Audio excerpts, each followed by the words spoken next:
জাতীয় নাগরিক কমিটির যুগ্ম আহ্বায়ক আলী আহসান জুনায়েদের সঙ্গে নাগরিক কমিটির নেতাদের দ্বন্দ্ব প্রকাশ্যে আসে নতুন রাজনৈতিক দলের সদস্য সচিব পদ নিয়ে। তার অনুসারীরা তাকে চাইলেও আরেক অংশ নাগরিক কমিটির সদস্য সচিব আক্তার হোসেনকে চান। এ নিয়ে টানাপোড়েন চলে নাগরিক কমিটিতে। জুনায়েদ তার ফেসবুক পোস্টে লেখেন, ২৮ ফেব্রুয়ারি তরুণদের নেতৃত্বে নতুন রাজনৈতিক দলে আমি থাকছি না। সপ্তাহখানেক আগেই সে কথা জানিয়েছি দলের নেতাদেরকে, কিন্তু চারপাশের গুঞ্জন থামছে না, তাই স্পষ্ট করে রাখছি। জুনায়েদ লিখেছেন, আগামীর বাংলাদেশ বিনির্মাণের জন্য অভ্যুত্থানের নেতৃত্ব দানকারীদের নেতৃত্বে রাজনৈতিক দল দেশের স্বার্থেই প্রয়োজন। নতুন এই রাজনৈতিক দলের প্রতি আমার শুভকামনা রইল।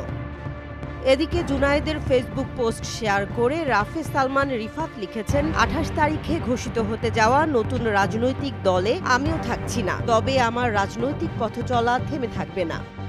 তিনি লিখেছেন, গণ অভ্যুত্থানের মধ্য দিয়ে নতুন রাজনৈতিক সম্ভাবনার যে জোয়ার তৈরি হয়েছিল তাতে শর্ট টার্মে খুব ভালো কিছু পাওয়ার প্রত্যাশা রাখি না আপাতত, কিন্তু একই সাথে এটা মনে রাখি যে রাজনীতি একটা লম্বা রেস। তিনি লেখেন, ধৈর্য নিয়ে এই লম্বা সময়ের জন্যই আমাদের টিকে থাকতে হবে। আমরা নতুন সেই বাংলাদেশের প্রত্যাশী, যেটা হবে সত্যিকার অর্থেই ডেমোক্রেটিক, ইনক্লুসিভ, বৈষম্যমুক্ত এবং আধিপত্য মুক্ত।